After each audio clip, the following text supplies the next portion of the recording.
दृश्यसहित म यही केही कुराहरू यहाँको बारेमा सोध्न चाहन्छु र कस्तो लागिरहेछ भनेर केही कुराहरू दाइहरू साथीहरूबाट केही कुराहरू म तपाईँहरूलाई चाहिँ प्रश्न पार्न चाहन्छु है त। अब म चाहिँ यहाँ दाइ हुनुहुन्छ, दाइको चाहिँ केही कुराहरू दाइलाई चाहिँ सोध्न चाहन्छु। दाइ तपाईँलाई स्वागत छ। दाइ आजको हामी चाहिँ खासमा चाहिँ घुम्न आएको छौँ है त। तपाईँले चाहिँ यहाँको सबै कुराहरू होइन साग अब आएको जो फेमस त हाम्रो साकुरा नै भयो, तपाईँले कस्तो लागिरहेछ यहाँको? अब खासमा भन्नुपर्दा यो साकुरा हेरेर खुसी नहुने प्राय कमै होला। यो आफैमा अत्यन्तै सुन्दर प्रजातिको एउटा फुल हो। हजुर। अब हाम्रो नेपालीमा चाहिँ यसलाई पैँयु भन्छ र जापानिजमा साकुरा भन्छ। हजुर। र यसलाई अङ्ग्रेजी भाषामा चाहिँ चेरी पनि भन्छ।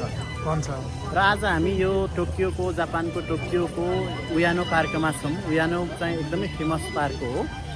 र उयानोमा छौँ। यहाँ चाहिँ अब विभिन्न देशहरूबाट यही साकुरा हेर्न भनेर धेरैजना मान्छेहरू आउनु भएको छ भ्रमणको लागि।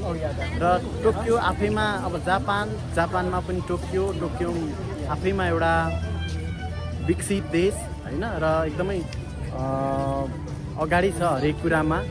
र त्यही माथि अब यति बेला साकुरा फुलेर जताततै भरिभराउ भएको भएर अत्यन्तै रमाइलो महसुस भइराखेको छ। अझ तपाईँले पासमा भन्नुपर्दा आज तपाईँ घुम्यो, हामी सबै घुम्यौँ, तपाईँ होइन हामी सबैजना घुम्यौँ होइन, घुम्यौँ।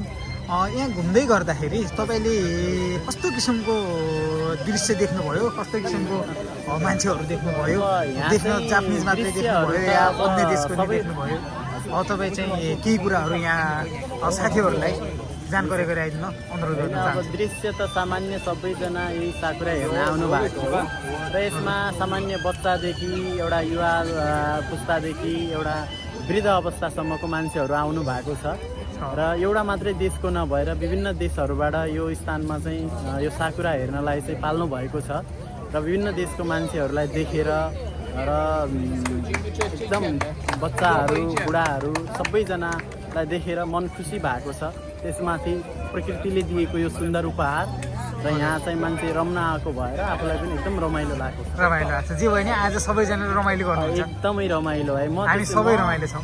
प्रकृतिसँग रम्ने मान्छे, त्यसैमा अब यो साकुरा फुलेको छ। हजुर। र भाइहरू हुनुहुन्छ, साथीभाइहरू हुनुहुन्छ, त्यही भएर एकदम